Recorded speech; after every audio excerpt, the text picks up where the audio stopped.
but number 6 on mine is Scream 4. Ow! Oh, I forgot about that. Screform. Screform. I don't like the Scream movies. I don't want to say I'm not the audience for it, because I do like I do like slasher movies. You actually are the audience for this. Yeah, I am a horror guy, but I'm not in the sense that I'm not the audience in the sense that I don't like any of the other Scream movies. Yeah. But this one, you know, the other Scream movies, what annoyed me the most about them, honestly, was the fact that they were so well received. Because that can make you hate a movie much worse than when you first see it. Paranormal Activities. Right. My example of that.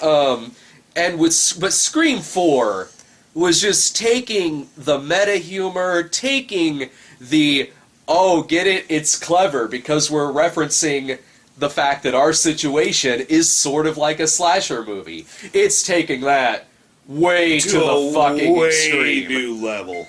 Oh my fucking god. And again, like I said, I don't like the other movies, but I would rather watch any of the other 3 than this fucking movie again. And the whole thing seems to be mainly an attack on movie remakes. You know, movie remakes may be bad, but so are most series that go up to a part 4. So are most part 4s of movie entries. Yes. And also it's like he's going after, and many remakes are bad. A very high percentage of them are. But this is someone who in the same year Wes Craven made My Soul to Take, which is a fucking ripoff of Elm Street 2. and Scream 4 is worse than My Soul to Take, but, I mean, come on, man. My Soul to Take was really bad, and, like, this is supposed to be going after bad horror movies. Yeah. And, it does like the other Scream movies, where throughout the whole thing, they're referencing much better horror movies that I should be watching. You know what? I would rather watch any of those movies you have just mentioned in this piece of shit than to sit here and watch this god-awful train wreck keep unfolding in front of me. I just didn't give 2 shits about this goddamn movie. Oh, And then, like, no, wait! You can't kill me! I'm the likable supporting character! This isn't taking place in a world of spoof. No, it is. It's taking place in the realm of reality. And they're trying to be satirical. They're trying to crack wise about...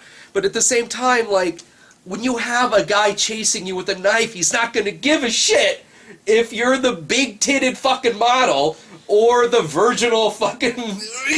You're gonna die! You're gonna fucking die! So I just don't like that gimmick. There's a movie from the 80s called Student Bodies that did it so much better than this fucking movie did.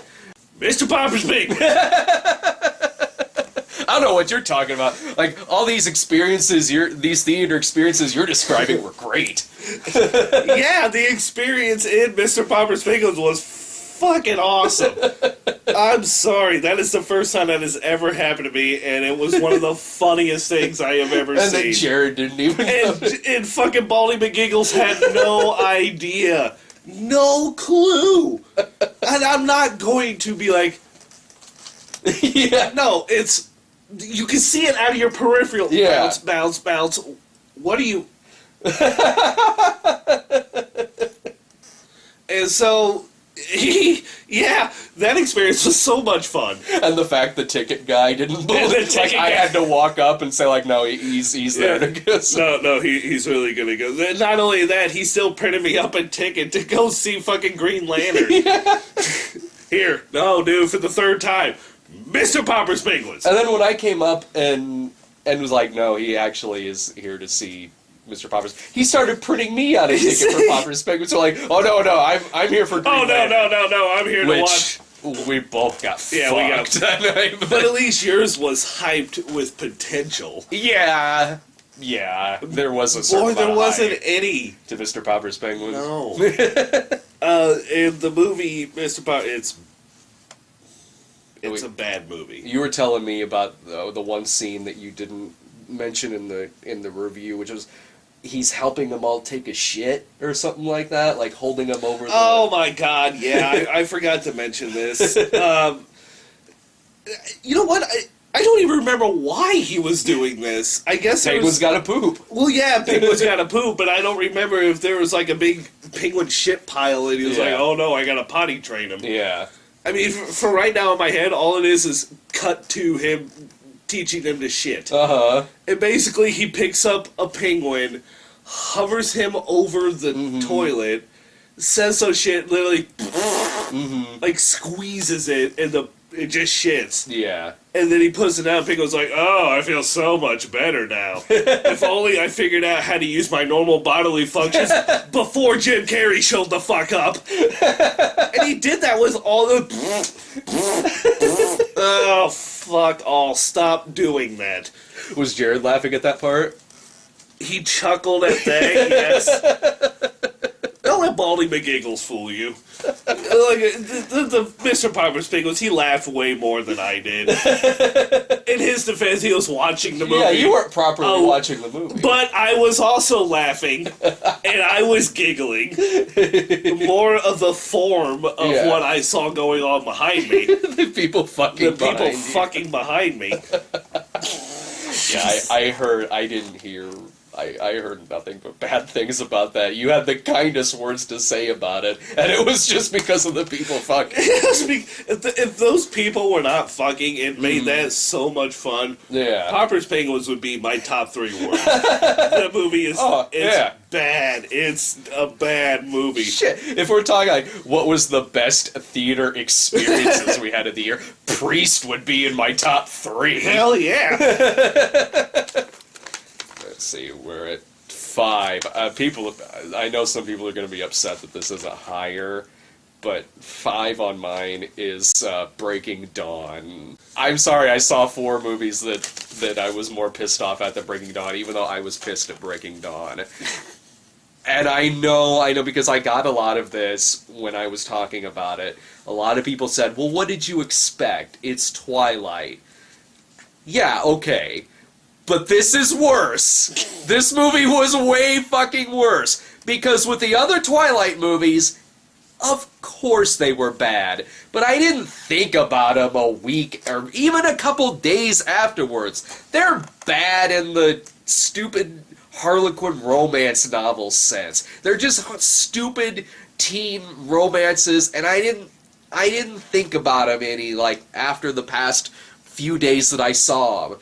This one's bad. This one is... I was sitting there miserable. Like, several things about this were bad. We were talking about audience experience, right? That was one of the things I was looking forward to about this. Yeah, I remember you telling me about that. You were looking forward to the audience aspect of it. Yeah, because with the other movies, the audiences are dumb. Yeah. Because we've seen all of these on the midnights. So we were there at midnight, and again, it was packed. It was a packed house.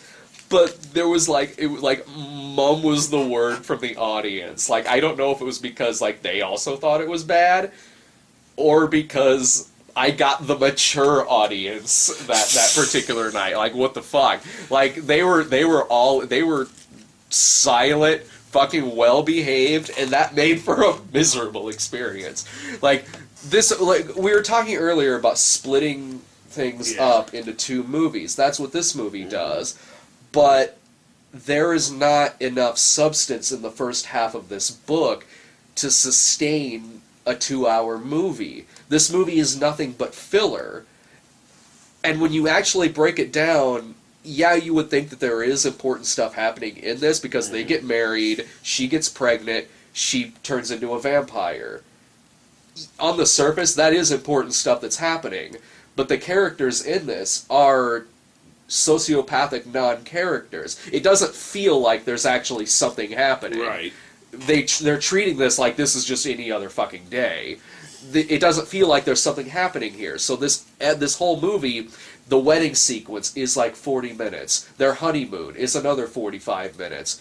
Her giving birth and then becoming a vampire is, again, another, like, 45 minutes. This is all stuff that should take, like, 15, 20 minutes easily. But nothing else, there's not enough substance to the first half of this book to justify this being split up into 2 movies, you know? And also, it just has really stupid scenes in it. I showed you the part with the wolves talking to each other. Oh my god, yeah, you showed me that. There were even people, okay, the audience did make a sound, and one sound in the theater, some of them kind of laughed at this part. Like, I am the son of a chief! The wolves shouting each other down, yelling at each other. This is the first this has ever happened in one of these movies. And I'm watching this, I almost couldn't laugh because I couldn't believe what I was watching. Like, there's no way that this just got this campy so fast. Like, I was almost in a state of campy shock. And, like, Jillian leans over to me and goes like, this was done much better in the book. Which I'm sure it was, because in the book, you're not looking at the image of the wolves in their melodramatic shouting, she must be destroyed. No, I will protect her, because I am the son of a chief. I am the son of a chieftain. Oh, that was bad. And how quickly that scene popped up on YouTube within days of that movie being released. So I remember when you showed that to me, you're like, I don't know if it's going to be. Holy shit, it's up Holy here. shit, it's fucking on here. In like really shitty flip phone quality. Yeah, I know. Like some poor bastard went to this movie, and it's like last year with the penis hair in Last Airbender.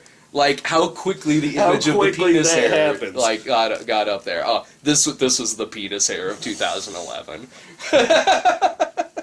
It was, and apparently I missed like the only decent part, which is Spoonie was talking about in his video. There was a scene after the credits, and I didn't stay through the fucking credits. There's a scene after the credits where I guess Michael Sheen, who was like one of two entertaining characters in this entire series. It's Michael Sheen and Billy Burke as the dad. Mm-hmm. And this, I guess, like there's a scene at the end with the Michael Sheen character sitting like on his like vampire throne or something, like, yes, find me Carlisle.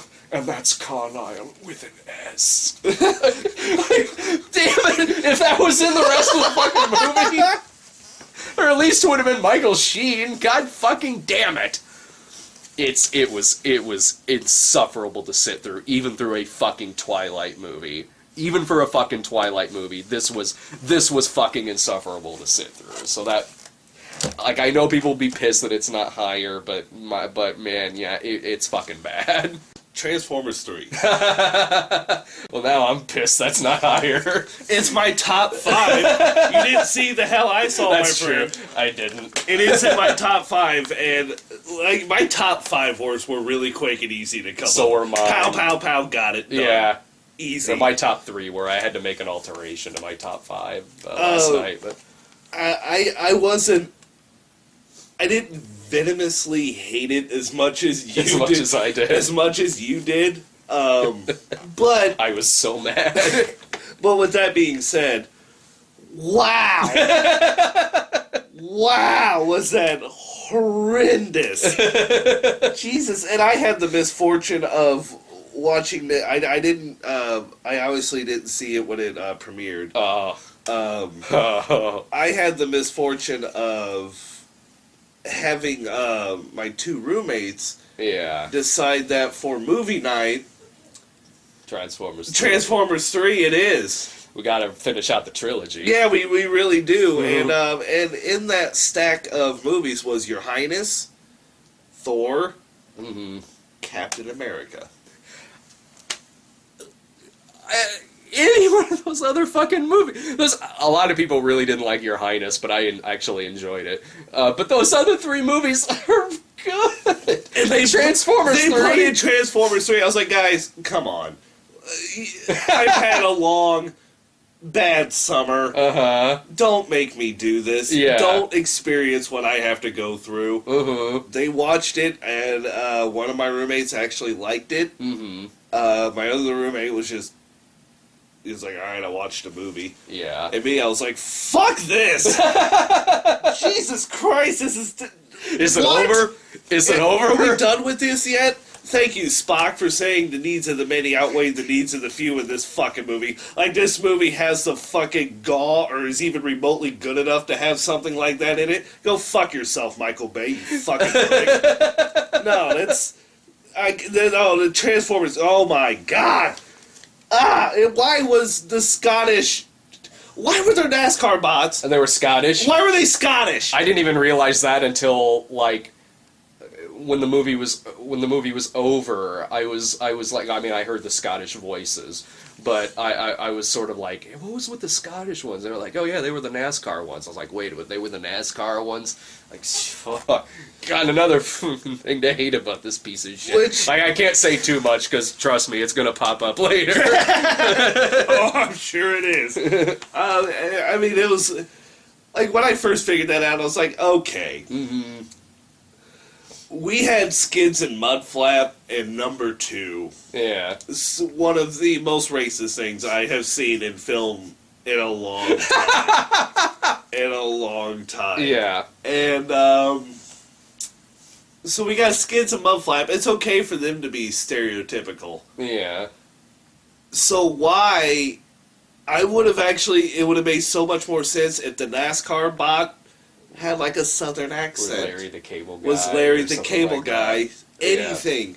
Yeah. Mm-hmm. If you're going to do something stereotypical, the second one, as blatant as that is, roll with it, my friend. Here's NASCAR. Make it southern. Make them just illiterate idiots. Mm-hmm. Since you made the illiterate idiot from the second one. Yo, we ain't much for reading, yo. Yo, we ain't much. Yo, man, that's because you a pussy. You a pussy ass bitch. You got hair like a chia pet. Oh, God.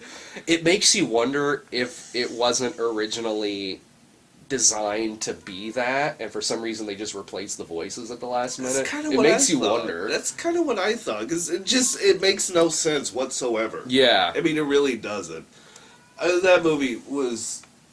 I mean, I can't even... It was just, wow. It's just... Fuck. Bad. 2.5 hours of bad. 2.5... It was the longest one. Fucking hours of that! It was the longest one of the 3. Number 4 on mine, and this is how I had to alter it because I forgot that I saw them, and this is... Number 4 on mine is actually more than one movie. It's all 3 of the 2011 Uwe Ball movies I saw. Because all 3 of them deserve to be on the list, but I didn't want to... That would have taken up 3 spaces on my list, and, like, I was like, okay, I'll give them their own fucking... Just its own fucking category. So I had to add that last night because I forgot I saw them, so that... This originally Real Steel was my number 10, so... Real Steel's no longer on here. Okay, so there was Auschwitz. Uwe Ball's Auschwitz. Like, it wasn't even like a women's camp 119 where it was just so tasteless that I couldn't help but fucking watch the thing. It was 70 minutes long. A half hour of this thing, or 40 minutes maybe even, is interview footage of him just with one camera angle on a tripod interviewing the dumbest high school students in Germany. They're like, Hitler, was that the guy who liked to yell things at people? Or something like that? And like... He's asking them questions of what they know about Auschwitz and Hitler and World War II, and this just goes on and on and on. And I'm watching it like, did he just specifically go after the dumbest people he could fucking find for this thing? And then it actually goes to the Auschwitz footage, which is nothing more than just people arrive and they're gassed, and then their bodies are cremated. It's just, and it looks like it's shot in a barn. Like it's low budget. It's pretty low. Not as low budget as like Philosophy of a Knife, but it's really low budget. There's one good part in the movie, and that's when there's these two Nazis talking to each other, and they're talking to each other about just like normal everyday stuff, and in the background you can hear something terrible going on, like I think someone's screaming and there's a gunshot, but the two guys talking aren't acknowledging it, they're just continuing to talk about their day. That seems like it's from a much better movie. Oh, yeah. If the whole movie was like that, this might have been an interesting movie. But that's like 3 minutes out of this entire thing. The other one I saw is another World War II. I know he also did like the Blood Rain, the Third Reich thing, that I can't remember if that was 2010 or 2011, but I didn't see that one. But the one I did see was Blubber Ella, which is shot on the same sets as Blood Rain, the Third Reich, even with some of the same cast. Oh, no. It's... and I actually did I recorded a video log of it, of me talking about it, but I didn't put it on the site, because I struggled to come up with shit to say. I just couldn't... Even right now, it's like I can't properly put into words how fucking bad this movie is, and I couldn't in this video, and I looked at the video I shot for, it's like, I can't post this. I look like an idiot. I look dumber than the actual movie. And so, the movie is, it's this, I guess, Blood Rain type character. She says she's half human, half vampire, but I don't think she does any vampire stuff in it. It is like a 300-400 pound actress playing it, but it's done so, it's such a schoolyard taunting kind of way that, like, it isn't just that she's just big and is doing these action sequences. It's that she's big and she opens her refrigerator and it's a walkthrough that goes into a meat market. Oh, and she has nunchucks that are 2 pieces of French bread. And, like, she's running and reaches into her pocket and pulls out sausage links and stuff like that. And, like, and her character, honestly, is a really bitchy character. And she's teamed up with these 2 fighters who are fighting against the Nazis, and as stereotypically big as she is, like all the fat jokes they do, there's one guy who is like that equivalent, but with gay jokes, and his name in the movie is Vag. Oh, Lord. Ow. It was just, I think it was like 80 minutes long, and it was... God, it really was fucking unwatchable.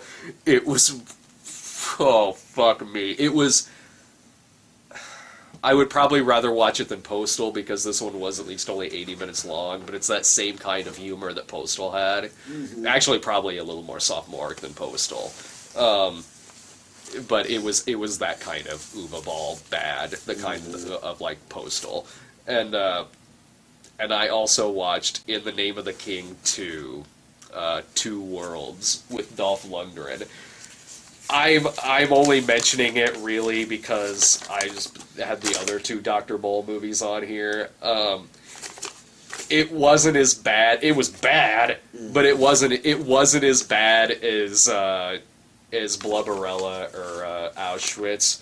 Like, if I don't even know if I would have even put In the Name of the King 2 on the list, because I mean it was really bad, but Brian and I had fun making fun of it. But it's so funny because you have the first one, which again is Uwe Ball, and it's relatively big budget for one of his movies. The first one, I think it had like a $50 million budget. Oh, wow. You got Jason Statham, Burt Reynolds, Ray Liotta, Ron Perlman, all these people.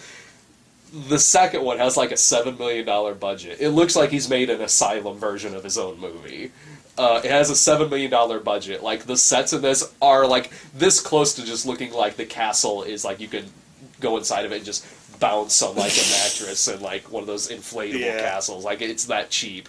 And the only 2 actors that I really recognized were Dolph Lundgren, who's the lead, and the guy who had the tiny dick in Scary Movie.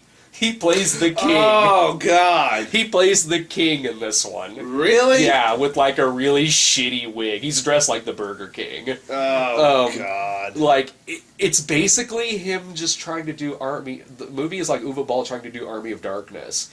because Dolph Lundgren is like kind of a smart ass who gets transported back to medieval times, and he's like, "Ask for a dead chicken. Have you people ever heard of salmonella?" And like you could take that shove it straight up your ass and stuff like that. Like he's just a wise ass throughout the whole thing. So it's like I'm watching like seriously, Uwe Ball just doing Army of Darkness, just on a much smaller budget. Or it looks like a smaller budget anyway. So that was really bad. I'm really only mentioning it because I mentioned the other two of his I saw this year, and I'm not just picking on Uwe Ball because a lot of his I think are just dreadfully mediocre. And I liked Rampage, so I'll mention it if he does something that I think is at least mediocre, or in Rampage's case that I liked. But the ones on here, Outwits and Blubber Ella, are fucking bad. That's my number 4. My number 4 is Cars 2. Speaking of Larry the Cable Guy. Speaking of Larry the fucking Cable Guy. You no-talented fuck. Yeah. Wow. Yeah, Cars 2, bad movie. Yeah. Overall, I'm going to have to say bad. It's sadistic. Surprisingly sadistic of a movie. Like,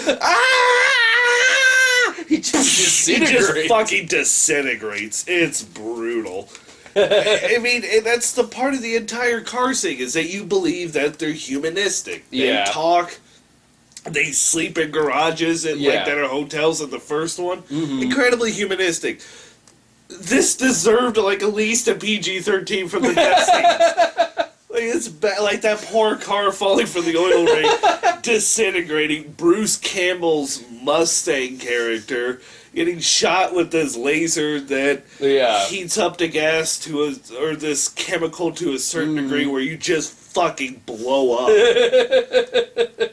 and that always bothered me. Why does there have to be a certain chemical compound that they put instead of highly flammable gasoline that they could put this chemical in there, and they set like this radio frequency and all hell breaks loose. Oh, what the fuck ever. They should have made it like the battery fluid from Short Circuit 2. From Short Just Circuit. see blood go everywhere. Oh, yeah. It would have been a hard R then.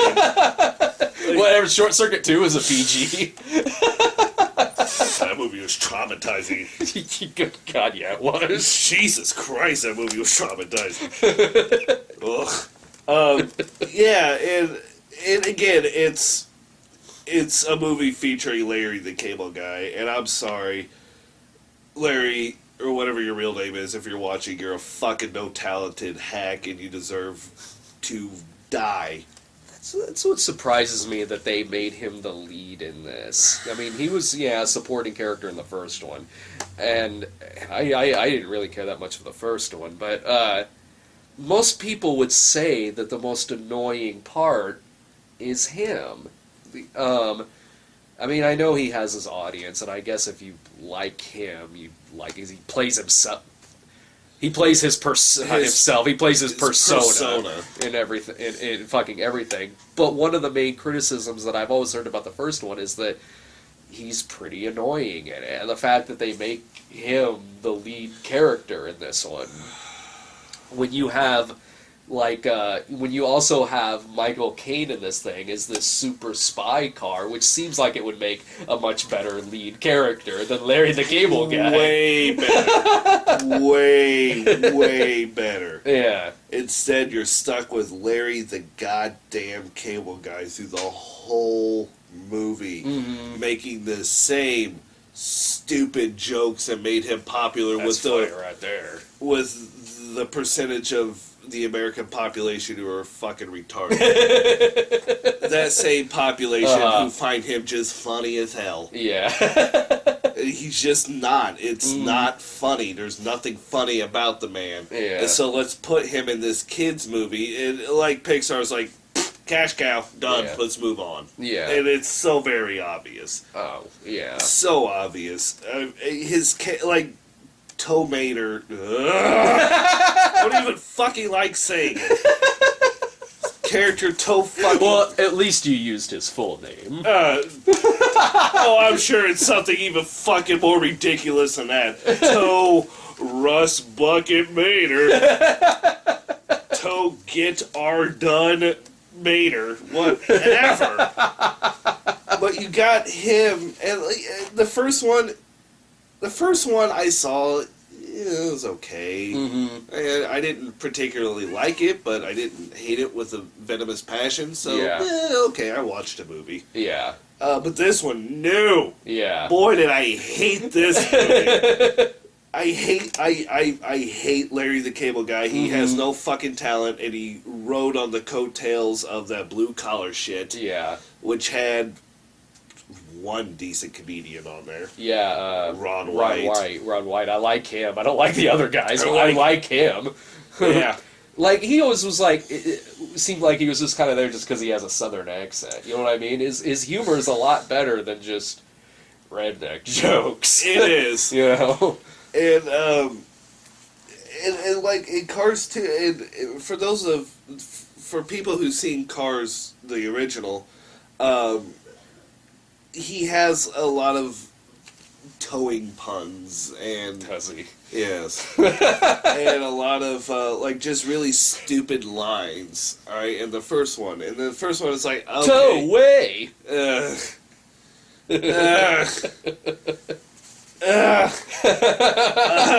The first one, at least you look at it's like, alright, you're the special needs friend of the main character, alright.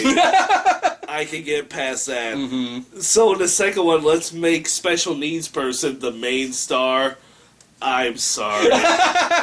No, it won't work. And even people who have kids, and their kids love the first one, and the parents actually liked the first one, saw that like, that was fucking horrible. Yeah, this movie, like the first one, did get decent reviews. Not as good as Pixar's other ones. This one didn't. Yeah, this had bad reviews. Yes, like it Cars did. 2 had bad reviews. And there was a reason. It was